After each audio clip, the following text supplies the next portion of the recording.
और बड़ी खबर आपको बता दें, अभिनेत्री जैकलीन फर्नांडिस पटियाला हाउस कोर्ट पहुंच चुकी हैं। 200 करोड़ के मनी लॉन्ड्रिंग केस में जैकलीन आरोपों के घेरे में है।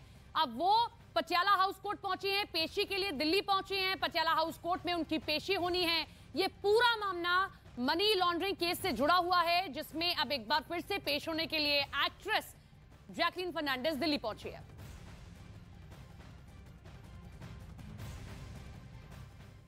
पुतिन के 500 सैनिक मारे गए।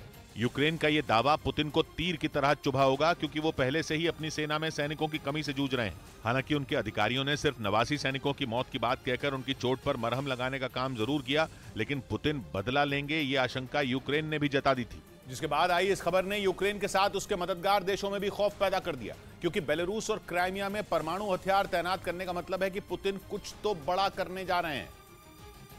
और आशंका जताई जा रही है कि इतनी बड़ी संख्या में अपने सैनिकों की मौत का बदला पुतिन परमाणु हमले से भी ले सकते हैं। इसके लिए उन्होंने बेलारूस में परमाणु हथियार तैनात कर दिए। बेलारूस की सीमा से यूक्रेन की राजधानी कीव की दूरी 100 किलोमीटर से भी कम है। मतलब यह कि रूसी सेना बड़ी आसानी से कीव को परमाणु हथियार से निशाना बना सकती है, क्योंकि जंग की शुरुआत में भी हमले के लिए पुतिन ने बेलारूस के रास्ते का ही सहारा लिया था और उनके सैनिकों ने वहां से घुसकर यूक्रेन के कई शहरों में तबाही मचा दी थी, जबकि राजधानी कीव को भी कई दिनों तक उन्होंने घेरे रखा था। और एक बार फिर ये आशंका जताई जा रही है कि बेलारूस की जमीन से ही यूक्रेन की तबाही की स्क्रिप्ट लिखी जाएगी। लेकिन यूक्रेन ने जो दावा किया उससे यह साफ लगता है कि पुतिन इस बार अपने सैनिकों की मौत का बदला लेने में कोई चूक नहीं चाहते हैं।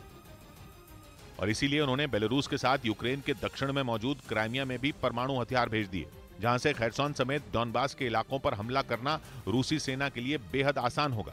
पहले भी रूस की सेना काला सागर में मौजूद जंगी जहाजों का इस्तेमाल करके यूक्रेन को मिसाइलों से दहलाती रही है, लेकिन इस बार खतरा बहुत बड़ा है और यूक्रेन के मुताबिक उसने परमाणु हथियारों की तैनाती का दावा ऐसे ही नहीं किया है, बल्कि उसके रक्षा मंत्रालय के खुफिया विभाग ने बाकायदा रूस के उन हथियारों को ट्रैक किया है।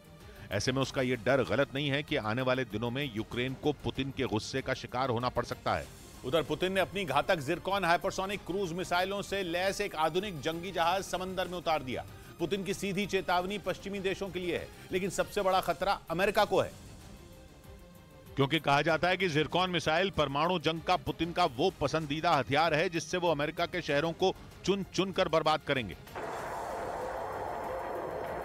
अगर पुतिन ने जिरकॉन अमेरिका पर छोड़ दी तो बाइडेन के पास हाथ मसलने के अलावा कुछ नहीं होगा। ऐसा इसलिए क्योंकि अमेरिका के मिसाइल इंटरसेप्टर सिस्टमों को अपना काम करने में 8 से 10 सेकंड लगते हैं, और 8-10 सेकंड तो जिरकॉन के लिए अच्छा खासा वक्त है। इतनी देर में तो वो अमेरिका के और 20 किलोमीटर करीब पहुंच जाएगी। फिर अमेरिका की इंटरसेप्टर मिसाइलें इतनी तेज भी नहीं है कि वो जिरकॉन जैसी हाई स्पीड मिसाइल तक पहुंच सकें। ऐसे में अमेरिका के पास रूस की जिरकॉन से निपटने के 2 ही रास्ते हैं, या तो वो जिरकॉन मिसाइल को लॉन्च होते ही इंटरसेप्ट करे, या फिर उसके रास्ते में कोई चीज उड़ा दे, जो कि बहुत मुश्किल है, क्योंकि दावे ऐसे हैं कि रूस की जिरकॉन मिसाइल के लॉन्च होने की भनक दुश्मन को तब जाकर लगेगी जब मिसाइल अपने शिकार का काम तमाम कर चुकी होगी। ऊपर से रूस ने जिरकॉन मिसाइल तैनात करके अपने जंगी जहाज को अटलांटिक महासागर में भेजा है, और अटलांटिक महासागर के दूसरी ओर ही अमेरिका है, यानी रूस का जहाज अमेरिका के बगल से गुजरने वाला है। हालांकि वहां से वो भूमध्य सागर और हिंद महासागर में पहुंचेगा।